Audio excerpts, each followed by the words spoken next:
حضرت عثمان رضی اللہ تعالیٰ عنہ کی سخاوت۔ ملک شام یعنی سیریا، جس کو آج ہماری اپنی زبان میں ملک شام کو سیریا کہتے ہیں، تو اس زمانے میں ملک شام میں ایک شخص تھا جن کا بہت زیادہ نقصان ہو گیا، کاروبار ٹھپ پڑ گیا، وہ قرضہ میں اتنا ڈوبا کہ ان کے کھانے پینے کے لالے پڑ گئے۔ اب لوگوں کو قرضہ کیسے ادا کرتا ہو؟ وہ ملک شام یعنی سیریا سے سفر کر کے مدینہ منورہ پہنچا، اور اس وقت کا جو مدینہ میں امیر المؤمنین خلیفۃ المسلمین حضرت ابوبکر صدیق رضی اللہ تعالیٰ عنہ تھے۔ کتنے دنوں کے بعد سفر کر کے مدینہ منورہ پہنچے اور حضرت ابوبکر صدیق رضی اللہ تعالیٰ عنہ کے دربار میں گئے، کیونکہ اس وقت سارے مسلمانوں کے بادشاہ کون تھے؟ حضرت ابوبکر صدیق تھے۔ اس لیے حضرت ابوبکر صدیق رضی اللہ تعالیٰ عنہ کے دربار میں گئے، دروازہ کھٹکھٹایا۔ حضرت ابوبکر صدیق رضی اللہ تعالیٰ عنہ دروازے کے پاس گئے، انہوں نے سلام کیا اور کہا کہ میں ایک کلمہ پڑھنے والا مسلمان ہوں اور میں سیریا یعنی ملک شام کا رہنے والا ہوں، لیکن معاملہ کچھ ایسا ہے کہ میں قرض میں اتنا ڈوب گیا، میرا کاروبار ٹھپ پڑ گیا، بیوی بچوں کے کھانے کے لیے کچھ نہیں بچے، اس لیے میں آپ کے پاس آیا ہوں، آپ میری کچھ مدد کر دو تاکہ میں لوگوں کو قرضہ ادا کر سکوں، نیا کاروبار شروع کر سکوں۔ لیکن حضرت ابوبکر امیر المؤمنین خلیفۃ المسلمین، میں بھکاری بن کر نہیں آیا، حالات کی مجبوری کی وجہ سے میں آپ کے پاس آیا ہوں۔ حضرت ابوبکر صدیق رضی اللہ تعالیٰ عنہ نے فرمایا کہ جاؤ اندر آ جاؤ۔ اپنے گھر میں لے گئے، پورے گھر کو دیکھا تو کھانے کا ایک اناج بھی نظر نہیں آیا۔ حضرت ابوبکر صدیق رضی اللہ تعالیٰ عنہ روتے روتے کہا کہ تم میرے پاس کس لیے آئے؟ تم میرے پاس اس لیے آئے ہو، یہ سوچ کر آئے ہو کہ میں مسلمانوں کا بادشاہ ہوں، میرے گھر میں تو 2 دن سے کھانے کے کوئی سامان نہیں ہے۔ انہوں نے کہا کہ اب میں کہاں جاؤں گا؟ میں تو یہ سوچ کر مدینہ آیا تھا کہ حضرت ابوبکر میری کچھ مدد کریں گے، خلیفۃ المسلمین اس وقت کا بادشاہ حضرت ابوبکر ہے، اب میں کہاں جاؤں گا؟ حضرت ابوبکر رضی اللہ تعالیٰ عنہ نے کیا کہا؟ حضرت ابوبکر رضی اللہ تعالیٰ عنہ نے کہا کہ ایک کام کرو، حضرت عثمان کے پاس چلے جاؤ۔ اب وہ شخص کہنے لگا کہ میں حضرت عثمان کو تو جانتا نہیں، ایسا کرو آپ ایک کاغذ لکھ کر دے تو میں حضرت عثمان کے پاس چلے جاؤں گا۔ حضرت ابوبکر رضی اللہ تعالیٰ عنہ نے فرمایا کہ کاغذ لکھنے کی ضرورت نہیں ہے، اور ہاں حضرت عثمان کے پاس میرا نام بھی نہیں لینا، لکھنے کی بھی ضرورت نہیں ہے اور میرے نام لینے کی بھی ضرورت نہیں ہے۔ حضرت عثمان کے پاس جاؤ اور اتنا کہنا کہ میں غریب ہوں، فقیر ہوں، محتاج ہوں، اور مجھے کاغذ لکھنے کی بھی ضرورت نہیں ہے۔ چنانچہ وہ شخص حضرت عثمان کے پاس گیا۔ حضرت ابوبکر نے فرمایا کہ جو بھی کوئی مصطفیٰ کا غلام حضرت عثمان کے پاس جاتا ہے، اسی وقت حضرت عثمان کی سخاوت شروع ہو جاتی ہے۔ لیکن انہوں نے کہا کہ مجھے تو بہت بڑی رقم کی ضرورت ہے۔ حضرت ابوبکر نے فرمایا کتنی بڑی رقم کیوں نہ ہو، حضرت عثمان کے پاس جاؤ اور رقم کا، پیسے کا تذکرہ نہ کرنا، اور مجھے کاغذ لکھنے کی ضرورت نہیں ہے، میرے نام لینے کی بھی ضرورت نہیں ہے، حضرت عثمان کے پاس چلے جاؤ، جہاں تمہاری سوچ ختم ہوتی ہے وہاں سے حضرت عثمان کی سخاوت شروع ہوتی ہے۔ چنانچہ یہ حضرت عثمان رضی اللہ تعالیٰ عنہ کے گھر گئے، دروازہ کھٹکھٹاتا، اس سے پہلے گھر میں ڈانٹنے کی آواز آ رہی ہے۔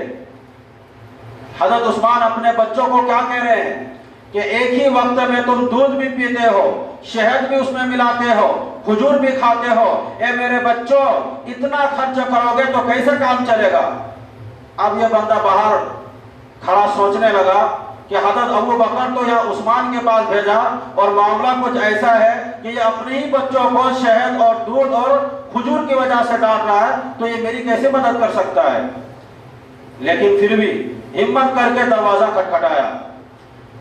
حضرت عثمان نے دروازہ کھولا، سلام کیا اور کہا کہ میں ملک شام یعنی سیریا کا رہنے والا ہوں، میں بہت زیادہ قرض میں ڈوب چکا ہوں، کھانے پینے کے گھر میں کچھ بھی نہیں بچے، میں نیا کاروبار شروع کرنا چاہتا ہوں۔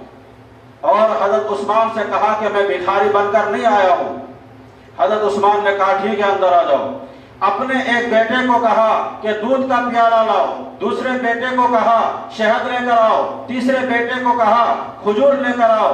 اب یہ بندہ سوچ میں پڑ گیا کہ ابھی اپنے بچے کو یہ ڈانٹ رہا تھا کہ ایک ہی وقت میں دودھ پیتے ہو، شہد پی رہے ہو، کھجور کھا رہے ہو، اور یہ تو میرے لیے سارا کچھ لا رہا ہے۔ اب تھوڑی دیر میں حضرت عثمان نے بہت کیا، اس میں برتن ہے، کپڑے ہیں، غلہ ہے، اناج ہے، کھانے پینے کی چیزیں ہیں، اور ساتھ میں 6000 دینار بھی ہے۔ اس وقت کے دینار اور اب بھی 6000 دینار بہت بنتے ہیں۔ اس شخص نے کہا کہ مجھے تو 3000 دینار کی ضرورت تھی، آپ نے تو مجھے 6000 دینار دے دیے۔ حضرت عثمان نے کیا کہا کہ اتنا لے کر چلے جاؤ، اگر پھر دوبارہ ضرورت پڑے تو پھر واپس عثمان کے پاس آ جانا۔ اب یہ شخص جانے لگا۔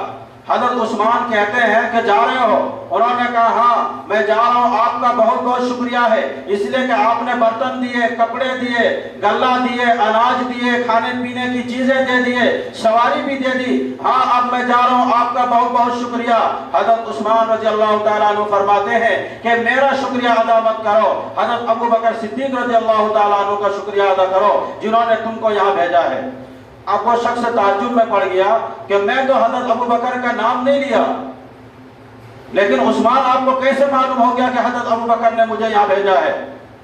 حضرت عثمان نے کہا کہ ہم مصطفیٰ کا غلام ہے، آنکھوں سے کم دیکھتے ہیں، دل کی آنکھوں سے زیادہ دیکھتے ہیں، بصارت سے اور آنکھوں سے کم دیکھتے ہیں، ہم دل کی آنکھوں سے زیادہ دیکھتے ہیں کہ کون کیا سرمایہ لے کر آتا ہے۔ آج بتاؤ کوئی ایسی سخاوت کر سکتا ہے؟ لیکن جب وقت گزرا، حضرت ابو بکر صدیق رضی اللہ تعالیٰ عنہ انتقال ہو گئے۔ اب خلیفۃ المسلمین امیر المؤمنین حضرت عمر رضی اللہ تعالیٰ عنہ بن گئے۔ کچھ دنوں کے بعد یا کچھ سالوں کے بعد حضرت عمر رضی اللہ تعالیٰ عنہ شہید کر دیے گئے۔ اس کے بعد پھر خلیفہ حضرت عثمان رضی اللہ تعالیٰ عنہ بنے۔ اب تو ان کے پاس پہلے سے دولت پیسہ بہت تھا، اب سرکاری خزانہ بیت المال ساری دولت حضرت عثمان کے قبضے میں آ گیا۔ لیکن جب رات کا سناٹا ہوتا، جب مدینے میں سارے لوگ سو جاتے، اکیلے رات کے سناٹے میں قبرستان جاتے اور اتنا روتے کہ داڑھی سے آنسو مبارک کے قطرے نیچے ٹپکتے تھے۔ کسی نے پوچھا کہ عثمان آپ اتنا کیوں روتے ہیں؟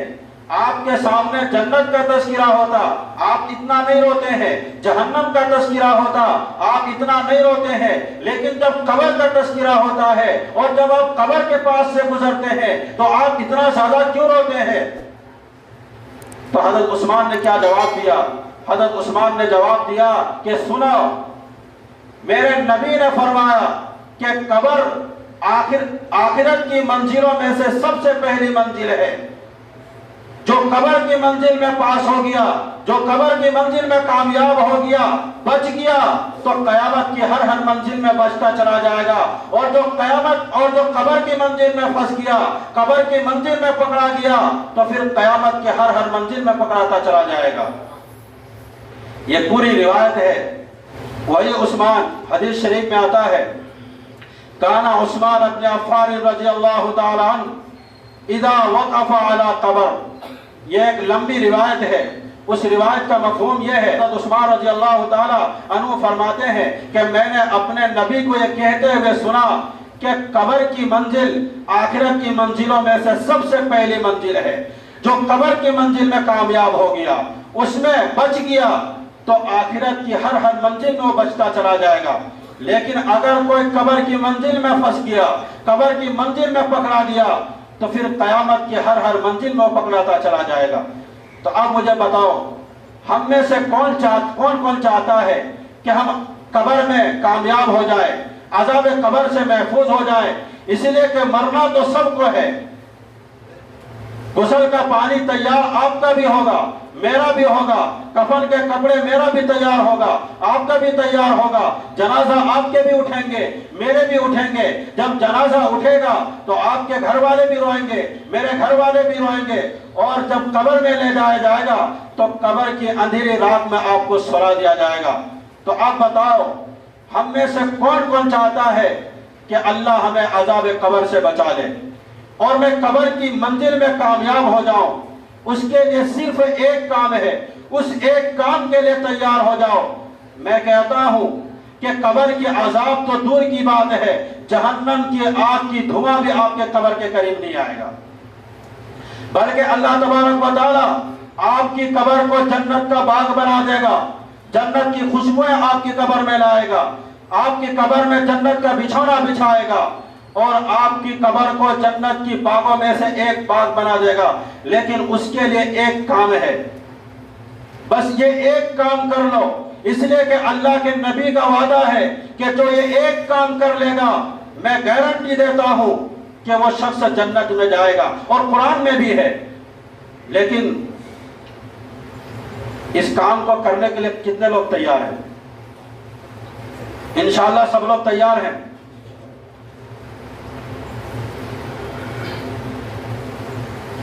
دیکھو، ایک مومن جب کسی چیز کا وعدہ کرتا ہے، اللہ کے نبی نے کیا فرمایا کہ میرا امتی ہر گناہ کر سکتا ہے لیکن میرا امتی کبھی جھوٹ اور دھوکہ نہیں دے سکتا۔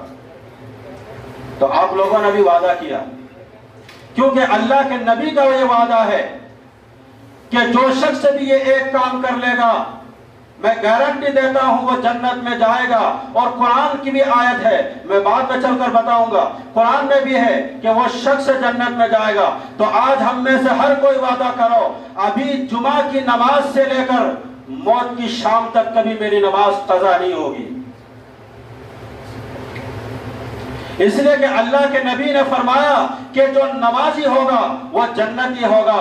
اور ایک مرد مومن کی زبان اتنی پکی ہوتی ہے کہ پہاڑ اپنی جگہ سے ہٹے گا لیکن مومن کی زبان اپنی جگہ سے نہیں ہٹے گی۔